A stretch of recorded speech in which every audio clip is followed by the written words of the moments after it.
بسم اللہ والصلاة والسلام علی رسول اللہ۔ اسامہ بن زید رضی اللہ تعالیٰ فرماتے ہیں کہ آپ صلی اللہ علیہ وسلم نے ہمیں ایک جو ہے وہ مہم کی طرف بھیجا، تو ہم وہاں پہ گئے اور جو دوسرے لوگ تھے ان کو ہم نے شکست فاش دی۔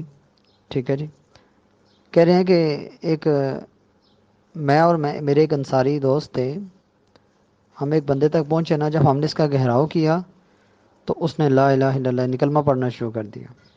تو انصاری صحابی نے یہ سنتے ہی اپنے ہاتھ کو پیچھے کر لیا کہ میں نہیں مارتا ان کو۔ کہتے لیکن میں نے اپنے نیزے کے ساتھ اس بندے کو قتل کر دیا۔ ہم واپس آئے تو آپ صلی اللہ علیہ وسلم کو اس واقعے کی خبر ملی۔ آپ صلی اللہ علیہ وسلم نے فرمایا اسامہ اقتلتہ بعد ما قال لا الہ الا اللہ، اسامہ تم نے اس کو لا الہ الا اللہ پڑھنے کے بعد قتل کر دیا؟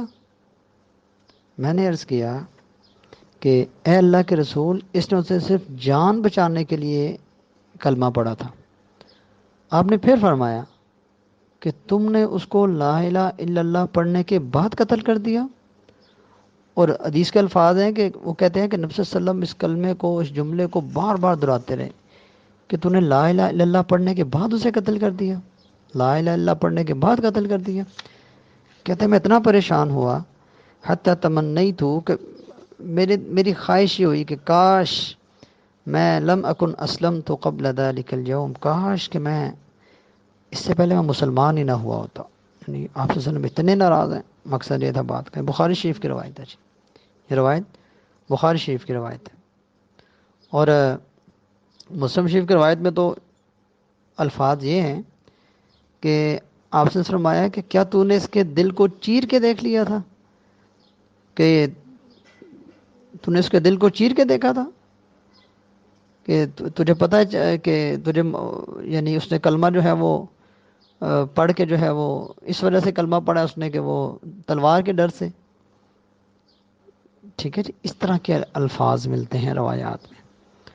اور ایک روایت میں یہ بھی الفاظ موجود ہیں کہ کیف تصنع بلا الہ الا اللہ اذا جاءت یوم القیامہ، کہ تم اس وقت اللہ کو کیا جواب دو گے جب وہ کلمہ لے کے قیامت والے دن آ جائے گا۔ سوچئے ذرا جناب کہ کتنی سخت وعید ہے ایک مسلمان کو قتل کرنے کی۔ افسوس ہے اور دکھ کی بات ہے کہ ہمارے ہاں تو مسلمان کا خون بہانا، یعنی مسلمان کو قتل عام کرنے ایک عام سی خبر ہو گئی ہے۔ اس گناہ کو کوئی گناہ سمجھا ہی نہیں جاتا۔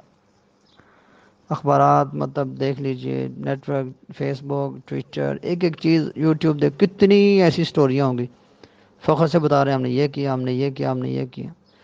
جسے کہتے ہیں نا کانوں پہ جوں تک نہیں رینگتی اس بارے میں۔ تو کتنے سخت وعید، کتنے سخت الفاظ ہیں۔ دل کے معاملات رب جانتا ہے۔ ہمارے ہاں تو فوراً مشرک اور کافر کا فتویٰ دے دیا جاتا ہے اور بندے کو قتل کر دیا جاتا ہے۔ تو پتہ نہیں لوگ اس بات کو جو ہے وہ کیوں نہیں سمجھتے۔ ہمارے ہاسپٹل میں ایسی جگہ میں لکھا ہوتا ہے نا، قرآن پاک کی آیت ہے جو کہ وَنَحْيَاهَا فَكَأَنَّمَا أَحْيَا النَّاسَ جَمِيعًا، کہ جس شخص نے کسی ایک کی جان کو بچا لیا گویا کہ اس نے تمام جانوں کو بچا لیا۔